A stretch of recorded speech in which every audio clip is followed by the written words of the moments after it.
Hi everybody, welcome to Soils and Mineral Nutrition. We're going to get started with this week's content by talking about soils and mineral nutrition. We're going to break this up into three parts.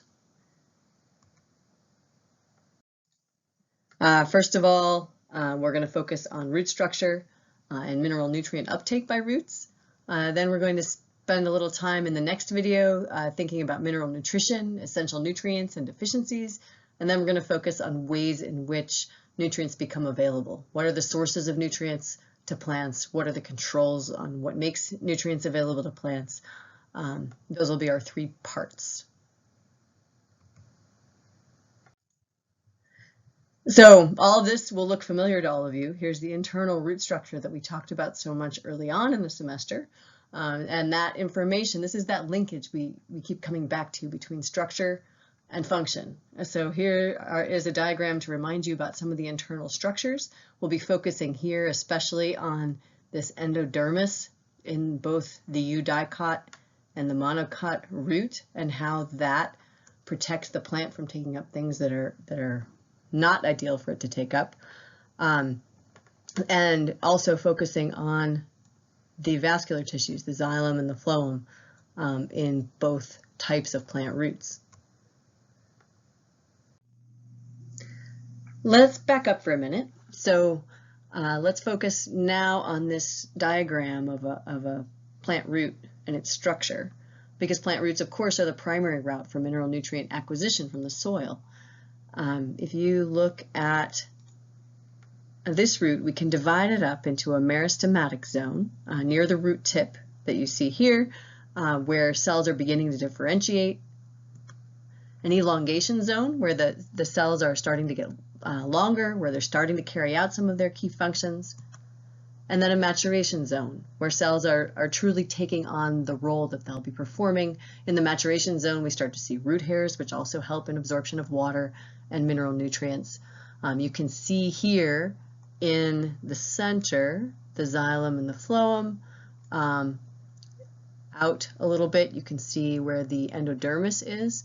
We'll be focusing on those to a larger extent in the next slides. And here you can see again spelled out the different functions of these zones within the root. Again, the cell division zone in the meristematic zone, an elongation zone here in the center of this diagram, where the endodermis is starting to form and where the Casparian strip, which has that protective role in preventing toxic compounds from coming into the root, where that starts to develop. And then the maturation zone, where the xylem and phloem will be fully functional, the root hairs are present, the root is fully formed. Minerals are taken up primarily with water. This is an important concept to keep in mind. We'll be talking in later lectures in later weeks, about how exactly water and minerals are drawn through the plant. For now, we're focusing on this root zone and the fact that minerals are taken up in general with water. Root hairs increase the surface area. As you can see here, where you find a root hair, there's a lot more area for bringing in water and minerals. And there are three possible pathways from the epidermis, the outer layer of the root, into the xylem and phloem in the center of the root. There are three possible pathways for water flow. Those are called the apoplast pathway, the transmembrane pathway, and the symplast pathway. And now I'd like you to take just a minute, pause your video, choose one of these pathways, write it down, and jot down your thoughts on how water might move through the root via that pathway. How is water moving from the soil through the root hair and the cells and the cortex and reaching the vascular tissue, the xylem especially, via the pathway that you choose. And once you finish writing that down, start the video again. Okay, so now let's talk about those three pathways. For those of you who consider the apoplast pathway first, if we were doing this in class, I would have you come up to the board and draw where you think the apoplast pathway might be going. Obviously, we can't do that here. I'm working on some ways to get us all working as a group, maybe via iClicker.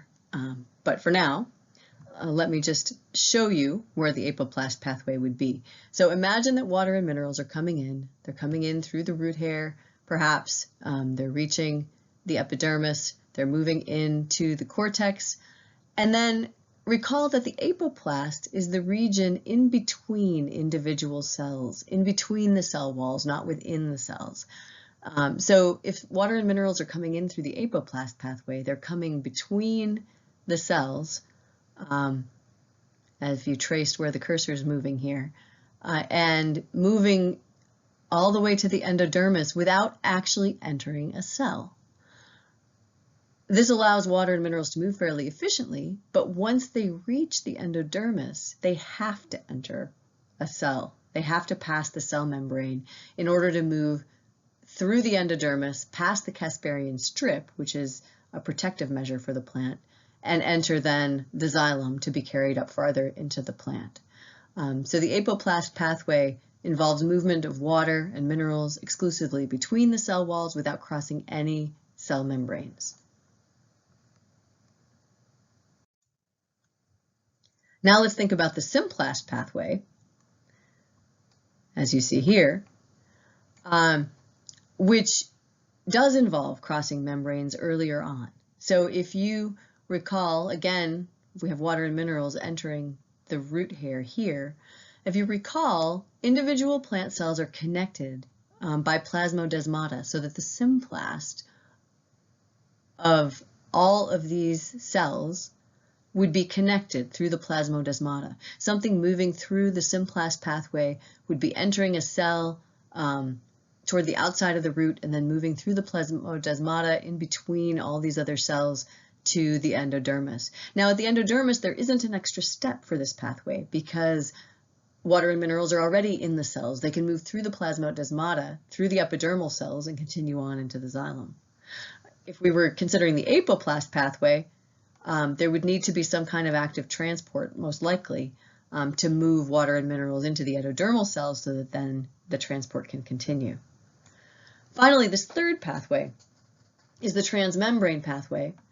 This is very similar to the symplast pathway. The diagram shows them both in the same place. In the transmembrane pathway, water and minerals that come into one cell then go out, exit the cell on the other side, enter the next cell, exit that cell on the other side, and so on until they reach the endodermis. And there would need to be transport into the endodermal cells to be able to reach the xylem.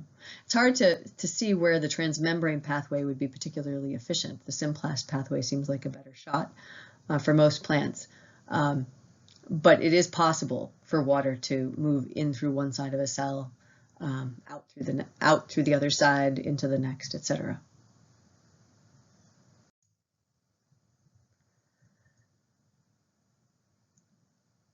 So here, this figure is showing again what happens at the endodermis once material reaches the endodermis, especially through the apoplast pathway. You can see again the path of water through a root hair and then in between perhaps different cells until reaching the endodermis at the center.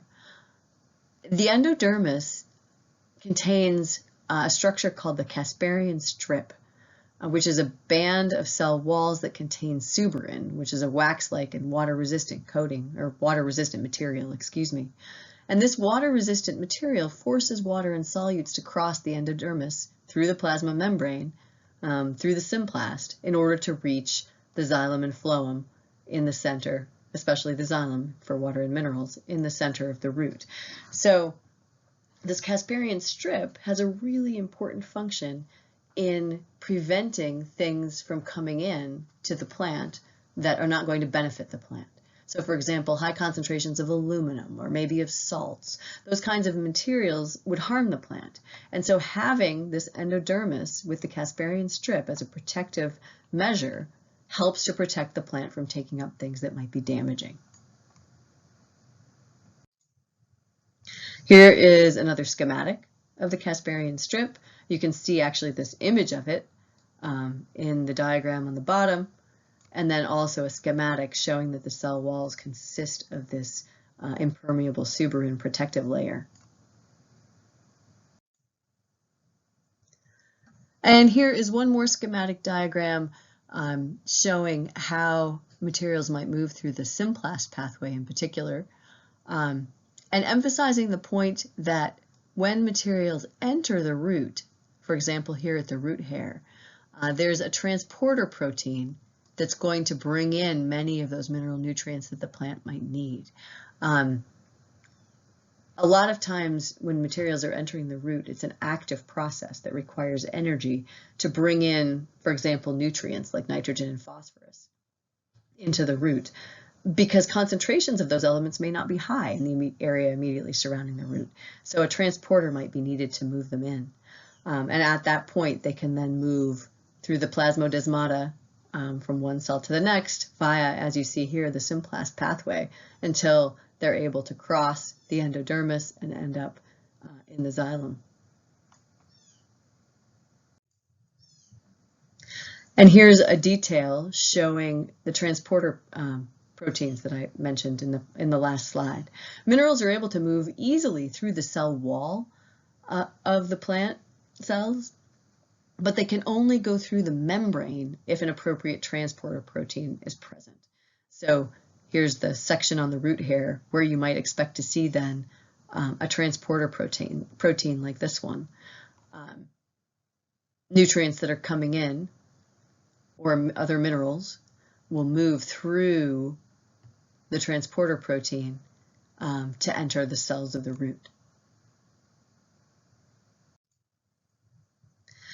So to summarize, in its simplest form, keep in mind as you think about root mineral absorption that this is a selective process. It's regulated by the endodermis, which contains that protective Casparian strip, and that the endodermis then blocks apoplastic transport to the xylem. It blocks materials from coming in simply by moving in between the cells and then ending up in the plant. There has to be movement into a cell at that endodermal layer or earlier in order to protect the plant from taking up things that might be damaging to it. So this is the end of our conversation about structure and transport. We're going to move next into a video focusing on mineral nutrient requirements and deficiencies in plants.